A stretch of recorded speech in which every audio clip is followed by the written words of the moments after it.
Hello, welcome back to the reading of the poem of the Man God, written by Maria Valtorta, Volume 3. Chapter 301, Part 2, From Endor to Magdala.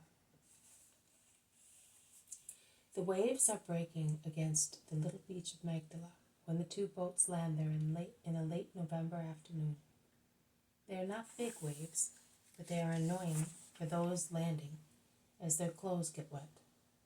But the prospect of being sheltered at once in the house of Mary of Magdala makes them put up with the undesired bath without any grumbling. "Put the boats away, and then join us," says Jesus to the servants, and he sets out at once along the shore, because they landed in a cove a little outside the town, where there are other boats of fishermen from Magdala. "Judas of Simon and Thomas, come here with me," says Jesus, calling them. They run up to him. "I have decided to entrust you with a confidential task, and a pleasant one at the same time. This is the task. You will take Lazarus' sisters to Bethany, and Eliza will go with them. I think highly enough of you to entrust the women disciples to you, and you will take a letter of mine to Lazarus. Then, when you have fulfilled your task, you will go home for the dedication. Do not interrupt me, Judas. We shall all celebrate the dedication at home this year. It is too rainy a winter to travel about. You can see that also sick people are thinning out. So we will take advantage of the situation and make our families happy. I will wait for you at Capernaum by the end of Shabbat." "But are you staying at Capernaum?" asks Thomas. "I'm not yet sure where I will be staying. Here or there, it is the same to me, providing my mother is with me." "I would have preferred to celebrate the dedication with you," says the Iscariot. "I believe you, but if you love me, please obey. All the more because your obedience will give you the possibility of helping the disciples, who are once again spread out everywhere. You must help me with them. In a family, it is the elder sons who help the parents to bring up the younger ones. You are the elder brothers of the disciples, and they the younger ones, and you ought to be happy that I rely on you. It proves that I am satisfied with your recent work." Thomas simply says, "It's too kind of you, Master. But as far as I am concerned, I will endeavor to do even better now. But I am sorry to leave you. But time flies, and my old father will be happy to have me for the feast. And my sisters, too. My twin sisters above all. She must have had or is about to have a baby. The first nephew, if it is a boy, and is born when I am there, what name shall I give him? Joseph. And if it is a girl? Mary. There are no sweeter names." But Judas, proud of the appointment, is already strutting about and making plans. He has completely forgotten that he will be leaving Jesus, and that shortly before, about the time of the tabernacles, if I remember rightly, he had protested, like an unbroken horse, against Jesus' order to part from him for a little while. He forgets also how at the time he suspected that it was Jesus' desire to send him away. He has forgotten everything, and he is happy to be considered one who may be entrusted with delicate tasks. He promises, "I will bring you much money for the poor," and he takes out his purse and says, "Here, take this. It is all we have. I have nothing else. Give me provisions for our journey from Bethany home." "But we are not leaving this evening," objects Thomas.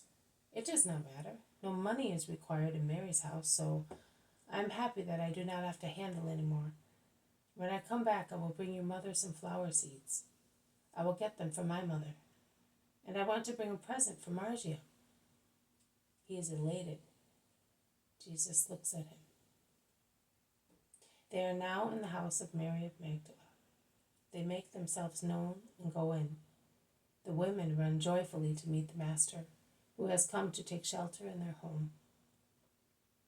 And after supper, when the tired apostles have withdrawn, Jesus, sitting in the center of the hall, in the circle of the women disciples, informs them of his desire that they should leave as soon as possible. Unlike the apostles, not one of them protests. They bow their heads in assent and then go out to pack their luggage. But Jesus calls back the Magdalene, who is already on the threshold. "Well, Mary, why did you whisper to me when I arrived? I must speak to you privately." "Master, I sold the precious stones at Tiberias. Marcella sold them with the assistance of Isaac. I have the money in my room. I do not want Judas to see." And she blushes deeply. Jesus stares at her but does not say anything. The Magdalene goes out and comes back with a heavy purse, which she hands to Jesus. "Here it is," she says. "They paid a very good price for them." Thank you, Mary. "Thank you, Rabboni, for asking this favor of me. Have you anything else to ask me?" "No, Mary. And have you anything else to tell me?" "No, my Lord." "Bless me, Master." "Yes, I bless you." "Mary, are you happy to go back to Lazarus? Supposing I were no longer in Palestine, would you go back home willingly?" "Yes, my Lord, but—" "Go on, Mary. Do not be afraid to tell me what you think." "I would have gone back more willingly if Simon the Zealot had been in the place of Judas of Kerioth, because he is a great friend of our family. I need him for an important mission. Your brothers, then, or John, whose heart is as innocent as a dove, any one of them except him." "My Lord, do not look at me so severely. Who has fed on lust perceives it when it is near. I'm not afraid of it. I could hold at bay someone who is much more than Judas. And I am terrified at not being forgiven. And it is my ego, and it is Satan who wanders round me, and it is the world. But if Mary of Theophilus is not afraid of anybody, Mary of Jesus is disgusted at the vice which had subdued her. And she, Lord, the man who craves for sensuality disgusts me." "You are not alone on the journey, Mary, and I am sure that while he is with you, he will not come back. Remember that I must send Syntyche and John to Antioch, and who is not prudent must not know anything about it." "That is true, so I will go. Master, when shall we meet again?" "I do not know, Mary. Perhaps only at Passover. Go in peace now. I will bless you this evening and every evening, together with your sister and good Lazarus." Mary bends to kiss Jesus' feet, leaving him alone in the silent room.